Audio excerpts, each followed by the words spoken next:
बहुत समय पहले की बात है। पहाड़ियों के बीच वाटिका नाम का गांव हुआ करता था। गांव के लोग बहुत ही दयालु हुआ करते थे। गांव में सुखी नाम का एक किसान रहता था।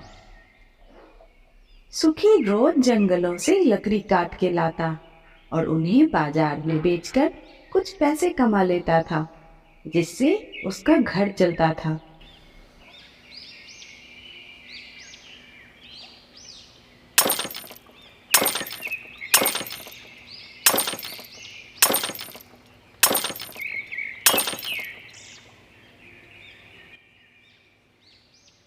यह खून वृक्ष की टहनी से कैसे आ रहा है? भला टहनी कटने से खून कैसे आ सकता है? तभी वहां अचानक एक सांप प्रकट होती है, जो दो भागों में कटी होती है।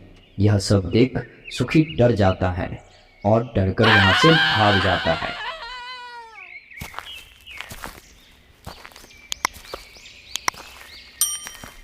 इस सांप को किसने काट डाला? यह कोई साधारण सांप नहीं, यह तो एक इच्छाधारी नागिन है। ऐसा प्रतीत हो रहा है इच्छाधारी नागिन अभी भी जीवित है। अगर मैं इसे दोबारा ठीक कर दूं तो मैं जो चाहूं वह कर सकता हूं, इच्छाधारी नागिन की सहायता से।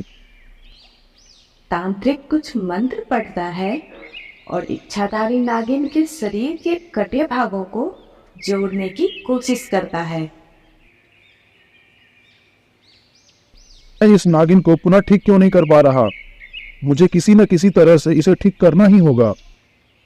तांत्रिक फिर एक मंत्र पढ़ता है और इच्छाधारी नागिन जीवित हो उठती है, लेकिन उसका शरीर नागिन का होता है और सर किसी राक्षसी का। ये आपने क्या किया? मुझे आपने जीवित तो कर दिया, लेकिन मेरा चेहरा किसी राक्षसी का लगा दिया। इससे अच्छा मुझे मर जाने देते। तुम मर रही थी, मैंने तुम्हें बचाने की बहुत कोशिश की, लेकिन मैं सफल नहीं हो पाया। इसलिए मुझे तुम्हें जीवित रखने के लिए राक्षसी का धर लगाना ही पड़ा। ठीक है, आप जैसा कहेंगे मैं वैसा ही करूंगी, लेकिन अगर आप असफल रहे मुझे ठीक करने में तो मैं आपका जान ले लूंगी। ठीक है, लेकिन तुम्हारा यह हाल किया किसने है? मैं एक पेड़ पर आराम कर रही थी, तभी एक किसान लकड़ी काटने आया और गलती से मुझे ही काट दिया। मुझे तुम्हें दोबारा ठीक करने के लिए रोज रात को एक पूजा करनी होगी, लेकिन तुम्हें मेरा कहना मानना होगा, तो ही मैं तुम्हें ठीक कर पाऊंगा। ठीक है, मैं हर बात मानूंगी। मुझे क्या करना होगा? तुम्हें ठीक करने के लिए मैंने अपनी पूरी शक्ति लगा दी, लेकिन मैं असफल रहा। तुमको ठीक करने के लिए मुझे और शक्ति प्राप्त करनी होगी। इसके लिए मुझे रोज रात को एक पूजा करना होगा और मुझे रोज एक रात मनुष्य की जरूरत होगी, और तुम मुझे वो मनुष्य लाकर दोगी। साथ ही तुम वहां नहीं आओगी जब तक मैं तुम्हें नहीं बुलाऊंगा। वह पूजा मुझे अकेले ही करना होगा। ठीक है, आप जैसा चाहेंगे वैसा ही होगा। मैं रोज एक मनुष्य आपको लाकर दूंगी।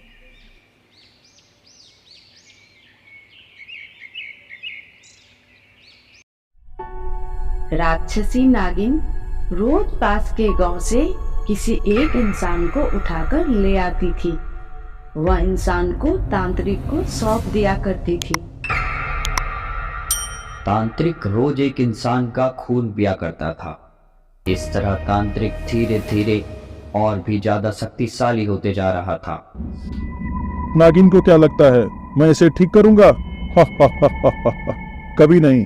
अगर मैं इसे ठीक कर दिया तो फिर मैं रोज रात खून कैसे पी पाऊंगा? मुझे और शक्तिशाली होना है और मैं वो होके रहूंगा।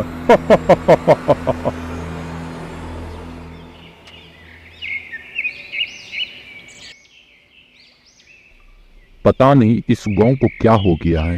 रोज कोई ना कोई गायब हो जा रहा है और उसका कोई अता पता नहीं। हाँ चाचा, बहुत सारे लोग तो गांव छोड़ के भी चले जा चुके हैं और जो बाकी हैं वो घर से निकलने से भी डर रहे हैं। हमें इसका पता लगाना होगा। आखिर यह सब कौन कर रहा है और क्यों? आज से हमें इस गांव का पहरा करना होगा ताकि पता चल सके यह सब कौन कर रहा है। ठीक है लखन, गांव की पहरेदारी की जिम्मेदारी आज से तुम्हारी। अगर कुछ अनहोनी हो तो तुरंत गांव वालों को खबर करना।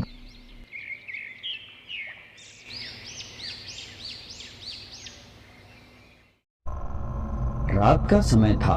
लखन पहरा दे रहा था।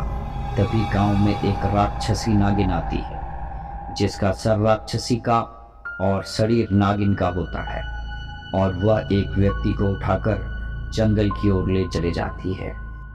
मुझे यह सारी बातें गांव के लोगों को बतानी। सारी बातें लखन गांव के लोगों को बता देता है और गांव के लोग लखन के साथ जंगल की ओर चल देते हैं उसी राक्षसी का पता लगाने। जंगल पहुंचते ही लोगों की नजर उसी राक्षसी नागिन और तांत्रिक पर पड़ती है। तांत्रिक को देखते ही लोग समझ जाते हैं यह सारा कुछ तांत्रिक करवा रहा है, क्योंकि तांत्रिक पहले भी ऐसा कर चुका है।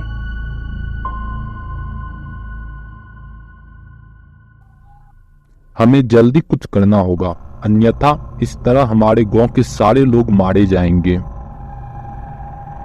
हमें पहले राक्षसी नागिन से निपटना चाहिए, फिर तांत्रिक से। या तो वही नागिन है जो कुछ दिन पहले जंगल में मेरे कुल्हाड़ी से कट गई थी। यह नागिन जरूर उस तांत्रिक के वश में आकर यह सब कर रही है। अगर वह बुरी होती तो वह मुझे उसी वक्त मार डालती। तो फिर हमें क्या करना चाहिए? हम तांत्रिक का सामना इस तरह भी नहीं कर सकते। वह तांत्रिक पहले से काफी ज्यादा ताकतवर हो चुका है।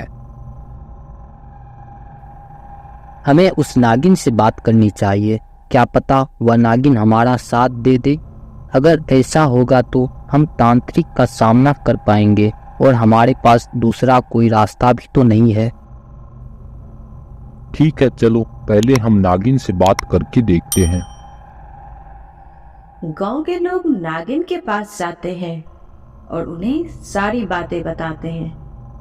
तांत्रिक उसका इस्तेमाल करके खुद ताकतवर हो रहा है।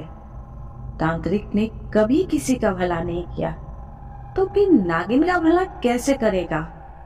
लोगों की बात सुनकर नागिन सब समझ जाती है कि लोग सच बोल रहे हैं।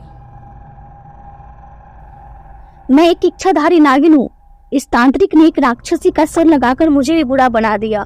मुझे उस वक्त समझ जाना चाहिए था। तांत्रिक सिर्फ अपने लाभ के लिए मेरा उपाय कर रहा है। अब मैं उस तांत्रिक को नहीं छोड़ूंगी। आज ही मैं उस तांत्रिक को उसके किए की सजा दूंगी। आप लोग अपने गांव लौट जाइए। कल से आप लोग पूरी तरह सुरक्षित रहेंगे।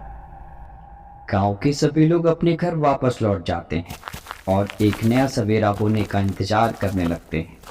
और उधर नागिन तांत्रिक को मारने के लिए तांत्रिक के पास पहुंच जाती है। तुमने मेरी मजबूरी का फायदा उठाकर गांव के कई सारे मासूम लोगों को मरवाया है। मुझे सब कुछ पता चल चुका है। सच तो यह है कि तुम मुझे कभी ठीक नहीं करोगे। तुमने जो किया है उसका परिणाम तुम्हें भुगतना होगा। तुम मेरा अब कुछ नहीं बिगाड़ सकती। मैं पहले से कई गुना शक्तिशाली हो चुका हूँ। तुम्हारी भलाई इसी में है कि जैसा मैं कहता हूँ तुम्हें वैसा करना होगा। मैं कोई साधारण नागिन नहीं हूँ। मैं एक इच्छाधारी नागिन हूँ। तुम मेरी शक्ति का अंदाजा भी नहीं लगा सकते। आज तुम्हें मरने से कोई नहीं रोक सकता।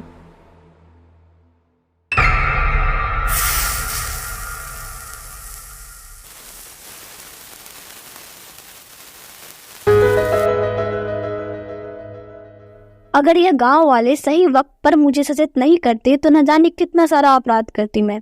मैंने जो अपराध किया है उसका प्रायश्चित करने के लिए मुझे अब इन गांव वालों की रक्षा करनी होगी। अब जब तक मैं जीवित रहूंगी तब तक इस गांव की रक्षा करती रहूंगी। गांव के सभी लोग अब सुखी सुखी अपना जीवन बिताने लगे। साथ ही गांव के लोग सुरक्षित भी हो गए, क्योंकि गांव की रक्षा स्वयं इच्छाधारी नागिन कर रही थी।